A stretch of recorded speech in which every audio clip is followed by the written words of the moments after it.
السلام عليكم ورحمة الله وبركاته إن الحمد لله الصلاة والسلام على رسول الله أما بعد أعوذ بالله من الشيطان الرجيم بسم الله الرحمن الرحيم شهر رمضان الذي أنزل فيه القرآن সমস্ত প্রশংসা মহান রব্বুল আলামিনের অতঃপর নবী মুহাম্মদ সাল্লাল্লাহু আলাইহি ওয়াসাল্লামের প্রতি দরুদ ও সালাম আল্লাহুম্মা সাল্লি আলাইহি আল্লাহুম্মা বারিক আলাইহি।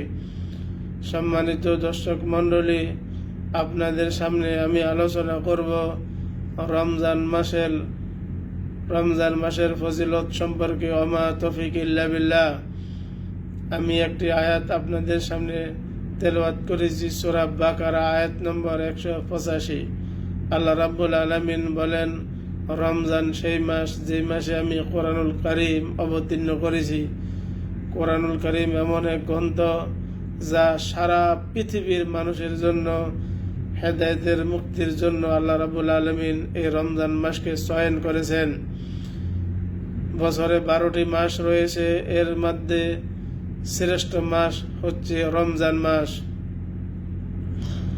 এই রমজান মাসে একটি রাত রয়েছে যা 1000 মাস অপেক্ষা উত্তম।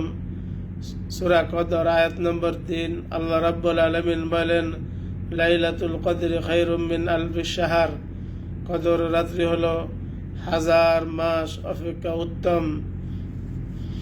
আল্লাহ রাব্বুল আলামিন বলেন সূরা বাকারা আয়াত নম্বর 183, কুতিবা আলাইকুমুস সিয়ামু কামা কুতিবা আলাল লাযিনা মিন ক্বাবলিকুম লাআল্লাকুম তাত্তাকুন। তোমাদের উপর রমজানের রোজাকে ফরজ করা হয়েছে যেমনি ভাবে ফরজ করা হয়েছে তোমাদের পূর্ববর্তী লোকদের উপর, অর্থাৎ আগের নবীদের উম্মতের উপর, যাতে তোমরা মুত্তাকি হতে পারো। মুত্তাকি হলে আমরা জান্নাত যেতে পারবো। সূরা নাবা আয়াত নম্বর 31 আল্লাহ বলেন, ইন্না লিল মুত্তাকিনা মাফাজা। নিশ্চয়ই মুত্তাকিরাই হবে সফল কাম। তাই আল্লাহ রাব্বুল আলামিন আমাদেরকে সুযোগ করে দিয়েছেন মুত্তাকি হওয়ার। যারা রমজানের আগে মারা গেছেন, যারা রমজানের এই পেয়েও মুত্তাকি হতে পারেন নাই, তারাই হতভাগা।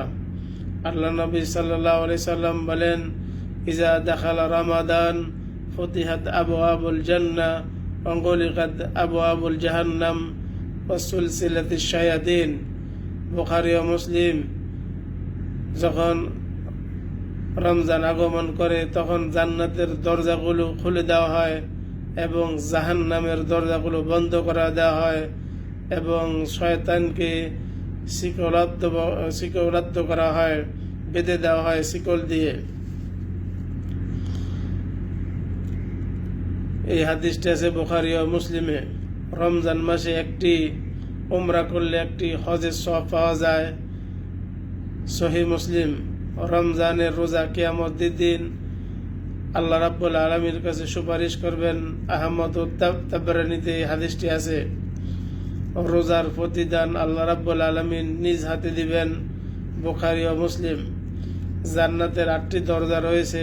একটি দরজা নাম হলো রাইয়ান। রোজাদার ব্যতীত ওই দরজা দিয়ে কেউ প্রবেশ করতে পারবে না। বুখারী ও মুসলিম। রমজান মাসে জাহান্নামের দরজাগুলো বন্ধ করে দেওয়া হয় এবং জান্নাতের দরজা খুলে দেওয়া হয়। ইবনে মাজাহ। রমজানে প্রত্যেক রাতে আল্লাহ রাব্বুল আলামিন অসংখ্য লোকদেরকে জাহান্নাম থেকে মুক্তি দান করেন, জান্নাতে তাদেরকে দেন। এই হাদিসটা আছে ইবনে মাজাহ 1331 নম্বর হাদিস। আরেকটি হাদিস আছে ইবনে মাজাহ 1332 নম্বর। রমজান মাসে ইফতারের সময় অসংখ্য লোককে আল্লাহ রাব্বুল আলামিন জাহান্নাম থেকে মুক্তি দান করেন। আল্লাহ রাব্বুল আলামিনের কাছে দোয়া করি এই রমজান মাসকে আমরা যেন কাজে লাগাতে পারি, সিয়াম কিয়াম করতে পারি এবং আমাদের পূর্বের গুনাহ মাফ করে আমরা জান্নাতি হতে পারি, সেই তৌফিক দান করেন। আমিন। সুবহানাকা রাব্বিকা রাব্বিল ইজ্জাতি আম্মা ইয়াসিফুন ওয়া সালামুন আলাল মুরসালিন আলহামদুলিল্লাহি রাব্বিল আলামিন। আসসালামু আলাইকুম ওয়া রাহমাতুল্লাহি ওয়া বারাকাতুহু।